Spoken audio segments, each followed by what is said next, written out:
There are mornings when even lifting the teapot feels heavier than it should. You pause thinking, maybe it's just one of those days. But deep down, you sense something quieter.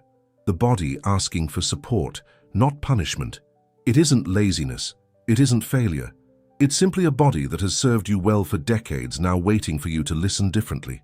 Many people after 60 begin to notice this gentle slowing. The stairs that used to be easy, the hands that tire sooner, the back that stiffens before noon. It's not just age creeping in. Often, it's the absence of signals that once told the body, stay alive, stay strong, stay awake. Our muscles, nerves, and organs depend on small reminders. Food that informs, movement that nourishes, rhythms that restore balance. Without them, everything begins to fade in silence. Dr. Shigeaki Hinohara, one of Japan's most respected physicians, lived to 105. He believed that energy doesn't come from rest, but from rhythm, from having a reason to rise each morning and a purpose to move. He said that staying active is not about doing more, but about doing what matters better. And in a similar spirit, Dr. Mark Hyman reminds us that food is not just calories, it's information. Every bite we take tells the body what to build and what to break down. So when we eat food stripped of life, when we move without intention, when we rest without rhythm, the body no longer receives clear instructions. It begins to store instead of build. It forgets what strength feels like. But that doesn't mean it's lost. It means it's waiting for us to speak its language again, through nourishment, movement, and care. Too many people resign themselves to a quiet sentence. This is just aging. But what if it isn't? What if those daily aches, the morning fatigue, and the restless nights are not aging at all, but signals that the body is underfed in a deeper way, not just by food, but by movement, light, and meaning? In the blue zones, where people live well past 100, they don't chase youth. They preserve it gently, through habits that support the body's natural design. In this conversation, we'll look at what really sustains vitality after 60, the foods that feed muscle and mind, the simple gestures that awaken digestion, the minerals that keep your heart calm and your nights peaceful. None of it requires drastic change. It only asks for attention. Small, faithful acts that tell your body, I'm still here and I still care. This isn't about miracle foods or perfect routines. It's about returning to what has always worked. Warm broths instead of packaged powders, slow chewing instead of rushed meals, short walks instead of empty exhaustion. It's about learning that strength after 60 doesn't come from doing more. It comes from doing what matters better. So let's begin this journey slowly with respect and curiosity.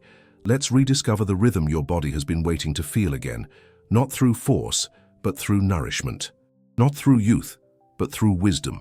Because aging, when guided by care, can still be a beautiful conversation between you and the life within you. There is a quiet strength that begins to fade long before we realize it. One morning, lifting a grocery bag feels heavier than usual. The arm trembles. The legs take a little longer to rise from the chair. You tell yourself, it's just age. But deep down you wonder, why does my body feel emptier, softer, less anchored than before? It's not a lack of effort. Many people in their 60s and 70s still move, stretch, garden, or walk. Yet their muscles seem to melt away. Their joints ache. Their recovery slows.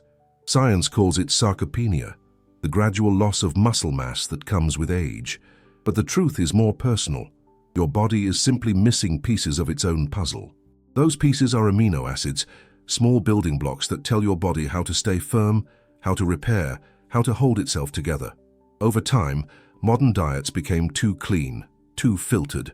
We learned to eat only the softest, leanest cuts of meat, the chicken breast, the trimmed steak, the low-fat everything. But in that pursuit of purity, we left behind what kept us strong.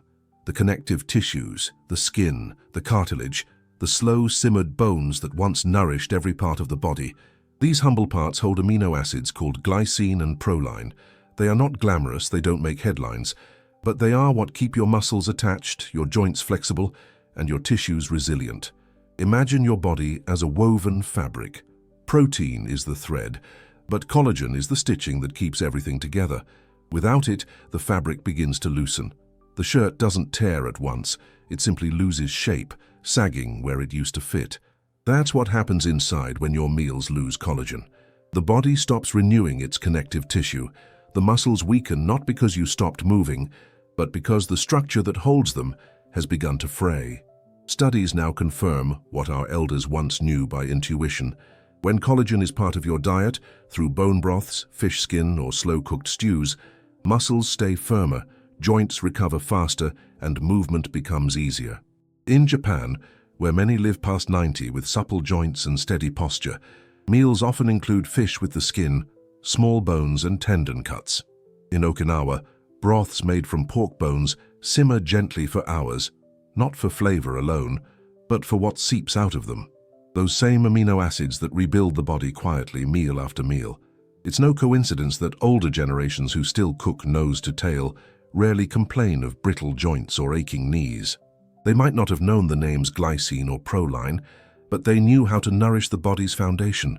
When you include those forgotten parts of food, the broth, the skin, the bones, you're not adding calories. You're giving your body the raw material to rebuild its connections, literally sewing yourself back together from within. There is a simple morning gesture that echoes this wisdom. A tablespoon of gelatin or natural collagen dissolved in warm water with a touch of lemon. Nothing fancy, nothing that requires a label, just warmth, acidity, and time. It's like sending a quiet message to your body before the day begins. I am giving you what you need to hold yourself together today. Because muscles are not built only by lifting weights or walking miles. They are stitched together by what you feed them.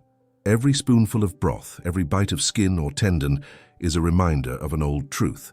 Strength is not stored. It's maintained through nourishment. So if you felt your body loosening, your grip softening, your steps losing stability, remember this. It's not weakness, it's a lack of reinforcement. The same body that once built strength can build it again as long as you give it back the materials it once had. Before we move on, keep this in your heart. You are not losing your strength. You are simply waiting to be rebuilt. The body remembers how. It only needs the right signals to begin again. There was a time when every meal began with a scent, a hint of bitterness from fresh greens, the tang of something fermented, the crackle of oil in a pan.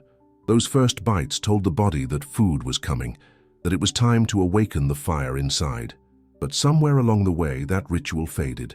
Many older adults today eat softer, sweeter, easier foods, meals that demand little from the jaw, the stomach, or the spirit.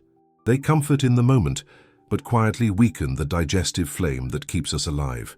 Digestion after 60 is not merely about processing food, it's about maintaining the dialogue between the gut and the brain, a conversation that affects memory, mood, and vitality itself. When meals lack texture, color, and complexity, this conversation slows. The enzymes that once flowed freely begin to diminish, and the body forgets how to draw strength from what it consumes. A soft, sweet diet can soothe the tongue, but dull the fire that fuels energy. The human body was not designed for blandness. It needs small challenges, the crunch of vegetables, the tang of fermented foods, the resistance of fibrous roots. Each of these textures sends signals that awaken digestive enzymes, stimulate bile, and prepare the entire system to absorb nutrients. Without this stimulation, the gut becomes lazy, and with it, energy wanes. People often think fatigue is caused by age, when in truth it often begins in the silence of a sluggish digestion. Across cultures that age gracefully, from the blue zones of Sardinia to the villages of India, meals remain full of contrast: bitter greens, pickled vegetables, coarse grains, and fermented roots. These foods aren't chosen for novelty or nostalgia. They keep the gut alive. They keep energy moving. Ayurveda teaches that digestion is a sacred flame called Agni, and when it burns steadily, life remains clear, strong, and luminous. The centenarians of Okinawa still begin meals with something bitter or fermented. It is not superstition, it is rhythm. It is respect for the body's need for challenge. Imagine a meal where you pause for a moment before eating, letting a bitter leaf touch your tongue, a small piece of fermented food accompany your first bite, and then you chew slowly, not counting, but listening. In that slowness, digestion begins not in the stomach but in the senses. The body wakes up remembering what to do. It starts releasing enzymes, absorbing minerals, and sending the message to every cell that nourishment is on its way. When you think of digestion, don't picture only the stomach. Picture a fire. It flickers when neglected but burns brightly when tended with care. Sweet, processed foods may fill the stomach, but they offer no wood for the flame. Bitters, fibers, and fermented foods are like kindling. They keep the fire steady, not fierce, but enduring. They remind the body that it's still alive, still capable of transforming what it receives into pure energy. Our grandparents may not have known the scientific names of probiotics or polyphenols, but they understood balance. They valued meals that made the mouth work and the senses awaken. They chewed their food, they savored its taste, and in doing so, they taught their bodies how to remain alert. That is why so many of them carried strength and sharpness far into old age. Their digestion was not just functional, it was vibrant. Digestion after 60 is like tending an old hearth. If you stop feeding it properly, it won't go out suddenly. It will fade quietly, losing warmth bit by bit. But with a little texture, a touch of bitterness, and a return to natural variety, the flame can grow again. Energy can return. The spark that once carried you through the day can still be rekindled softly, steadily, because digestion is more than a process. It's a conversation between you and your own life force. And every meal is an opportunity to remind the body that it still has fire, and that fire, once tended, can keep you bright for years to come. There are people who move every day. They walk to the market, stretch in the morning, maybe tend a few plants in the garden, yet still feel their body weakening. The steps become shorter, the breath more shallow, the recovery slower. They wonder, I move, I stay active. Why do I still feel so tired? The answer often hides not in the movement itself, but in what happens right after. Because even the strongest movement means little when the body is not replenished. Every act of movement, no matter how gentle, spends a currency. Nutrients, minerals, small molecules that repair the fibers of the body. The walk around the block, the sweeping of the floor, the few minutes spent lifting groceries. All of it uses protein, magnesium, and electrolytes to keep muscles contracting and releasing.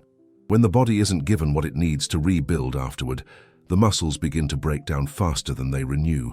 It's not the activity that causes fatigue, it's the silence that follows it. Imagine a craftsman carving wood. Each stroke of his knife takes from the blade, and without sharpening it afterward, the edge dulls. Movement without nourishment is the same. The body keeps carving through daily effort, but the blade, the muscle, the energy, the vitality grows blunt.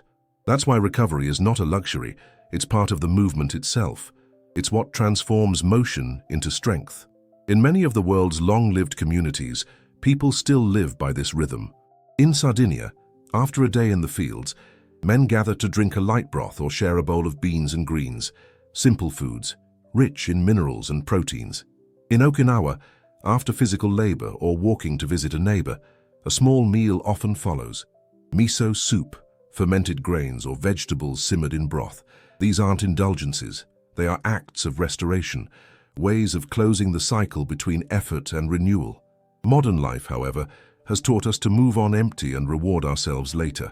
But the body doesn't understand delayed kindness. It listens in real time. The first 45 minutes after any physical effort are like open doors, waiting for signals, nutrients that tell the muscles, repair now, grow stronger now. Without those signals, the doors close and the fatigue lingers. Over time, the body learns to expect depletion. That is how strength fades quietly, even in those who move every day. When the body receives nourishment after effort, the effect is subtle but profound. Energy begins to return, not as a burst, but as steadiness, the kind that allows you to rise the next morning with ease instead of stiffness. It doesn't require large meals or heavy foods. Even a small combination of protein with fruit, a bit of collagen with greens, or a mineral-rich broth can turn fatigue into fuel. The message is simple: completion matters. Food completes what movement begins. There is a poetic symmetry in this. Movement expresses the body's will to live. Nourishment expresses gratitude for that will. Together, they form the rhythm that sustains vitality, the same rhythm seen in every culture that ages with grace. Effort followed by replenishment, motion followed by rest, giving followed by receiving. So when you think of movement, think of it as a sentence. Each step, each lift, each breath is a word. But without punctuation, without the pause of recovery, the sentence loses its meaning. Movement without nourishment is like writing without commas, without breath. It blurs together, leaving the body confused and weary. To stay strong is not to move endlessly, but to honor the whole cycle, to let the body finish what it starts. Because in the end, strength isn't just the power to act, it's also the wisdom to restore. And that wisdom, gentle yet enduring, is what keeps the body capable of carrying the life you still wish to live. There's a kind of weariness that no amount of rest seems to erase. You wake up already tired, your legs cramp without warning, your sleep feels light and fragile. It isn't just age catching up, it's often the quiet absence of magnesium, the mineral that keeps your body's rhythm in tune. Magnesium is the conductor of calm. It allows muscles to release, the heart to beat smoothly, the mind to slow down at night. When it runs low, tension builds where softness should live. The back stiffens, thoughts linger, sleep loses its depth. It's a deficiency that speaks in whispers. A tightening calf, a restless night, a sigh that doesn't quite relax. For much of history, this mineral came naturally. It was in the soil, in spring water, in the seeds and greens that filled our grandparents' tables. But modern life polished it away. The refined flour, the bottled water, the overworked land. Our meals grew neater but poorer, stripped of the minerals that once grounded us. You can still feel its memory in the simplest acts. Soaking tired feet in warm water with a touch of Epsom salt, eating a spoonful of pumpkin or sunflower seeds before bed, finishing the day with steamed greens or a cup of mineral-rich broth. These gestures don't fix, they restore. They remind the body how to loosen, how to rest. Magnesium doesn't ask for attention, it only asks to be remembered. When it's present, everything moves in quiet harmony. Muscles soften, breathing deepens, the night feels safe again. And perhaps that's the essence of strength after 60. Not constant effort, but the gentle return of balance where even rest becomes nourishment once more. Strength after 60 isn't something to fight for, it's something to nurture. Dr. Hinohara believed energy comes from rhythm and purpose, not from rest. Dan Buettner found the same truth among the longest living people. They move gently, eat simply, and honor consistency over effort. Real vitality comes from respect, the quiet repetition of small acts that support life. A cup of broth, a mindful walk, a calm night's rest. Your body isn't asking for youth, it's asking for attention. When you care for it with patience, strength returns naturally, not as a reward but as a quiet response to care.